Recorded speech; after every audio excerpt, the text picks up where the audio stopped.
উচিত।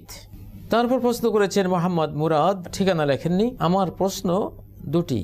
আমি তারাবি নামাজ ইমামের সাথে আদায় করি না, কারণ হাফেজ সাহেবরা খুবই দ্রুত তেলাওয়াত করেন। আমি মনে করি এভাবে সালাত শুদ্ধ হবে না।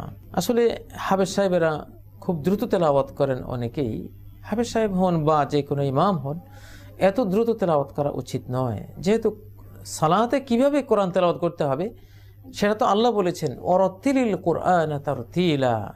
কোরআনকে খুব ধীরে সুস্থে প্রত্যেকটা অক্ষরকে তার হক আদায় করে, তার বিশেষণসমূহ, তার সিফাতসমূহ, ওয়াজিব সিফাত বা তার সৌন্দর্যবর্ধক যে সিফাত বিশেষণ রয়েছে, প্রত্যেকটা অক্ষরকে সেভাবে উচ্চারণ করে তোমরা পড়ো সালাতের মধ্যে।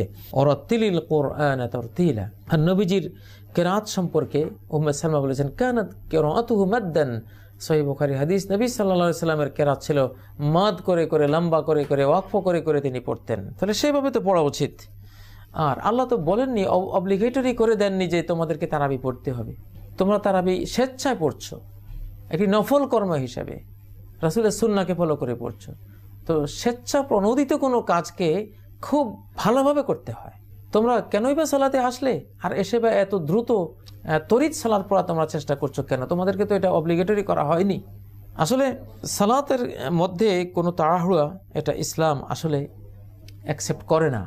সালাতে যাওয়ার ক্ষেত্রেও যেখানে তাড়াহুড়া গ্রহণযোগ্য নয়, নবীজি তো বলেছেন যখন সালাতের জন্য আজান দেওয়া হবে, ফালা তাতুহা তাসাউন, সালাতের দিকে দ্রুত গতিতে এসো না। আলাইকুম বিসসাকিনাতি ওয়াল ওয়াকার, নামাজ পড়তে তোমরা আসছো, সালাত পড়তে এসছো, সেই সময়ও তোমাদেরকে খুব প্রশান্ত চিত্তে গাম্ভীর্য বজায় রেখে আসতে হবে। ওয়াল ওয়াকার, ভারিত্ব বজায় রেখে আসতে হবে। যেখানে সালাতে আগমনের সময়ও দ্রুত হাঁটা নিষেধ, সেখানে সালাতের মধ্যে দ্রুত কেরাত কিভাবে বৈধ হতে পারে? এটা প্রশ্ন আসে না। নবীজি বলেছেন যে সালাতের মধ্যে কোনো তাড়াহুড়ো চলবে না। আর সালাতের মধ্যে তারাই সফল হবে যারা বিনয়ী, ধীরে সুস্থে সালাত পড়ে, মনোযোগ দিয়ে সালাত পড়ে। আল্লাহ বলেছেন, কদ আফলাহাল মুমিনুন আল্লাযিনা হুম ফি সালাতিহিম খাশিউন। সেই মুমিনরা সফল হবে যারা তাদের সালাতের মধ্যে নম্র, আল্লাহ ভীরু, ধীরে সুস্থে যারা সালাত পড়ে, খুশুয়ের মধ্যে সবই চলে আসে। যেসব মসজিদে ইমাম সাহেবরা এত দ্রুত সালাত পড়েন যে আসলে কোরআনের কোনো হক আদায় হচ্ছে না, রুকু সিজদার কোনো হক আদায় হচ্ছে না, সেখানে না পড়ে আপনি যদি ধীরে সুস্থে ঘরে পড়েন সেটা উত্তম। আর বিশেষ করে তারাবি এবং তাহাজ্জুদের চরিত্রটা তো দেখতে হবে, যেখানে রাসূলুল্লাহ সাল্লাল্লাহু আলাইহি সাল্লাম এক রাকাতের মধ্যে সূরা বাকারা শেষ করেছেন, সূরা আলে ইমরান শেষ করেছেন, সূরা নিসা শেষ করেছেন, প্রায় 650 আয়াত শেষ করেছেন। একটা রুকুতে যেখানে 50 আয়াত পরিমাণ পড়েছেন, একটা সেজদাতে 50 আয়াত, কদর মা ইয়াকরা আহাদুকুম 50 আয়াত, 50 আয়াত পরিমাণ শেষ করেছেন। সেখানে আমরা কি করছি?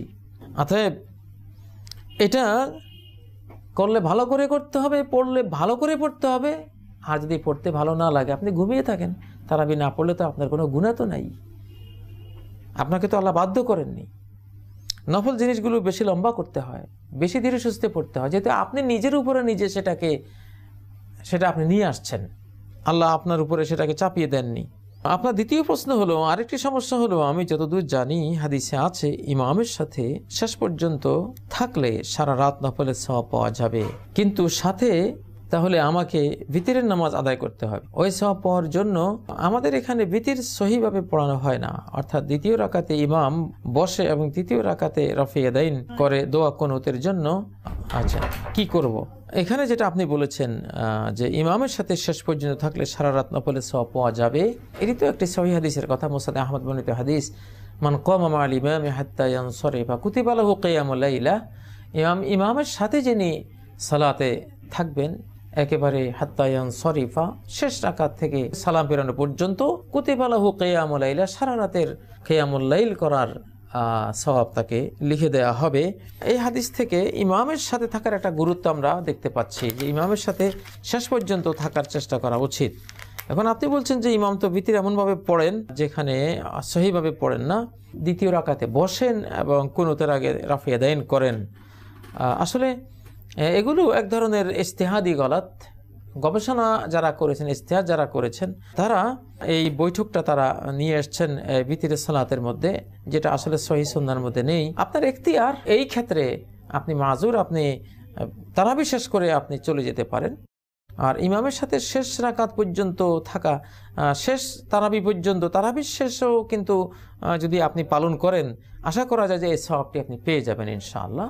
আর ভিতর আপনি পরে শেষ রজনীতে আপনি পড়তে পারেন একেবারে সর্বশেষ সালাহ হিসেবে। তাহাজ্জুদ যদি পড়েন তাহলে তারপরে, এতে তো কোনো সমস্যা নেই।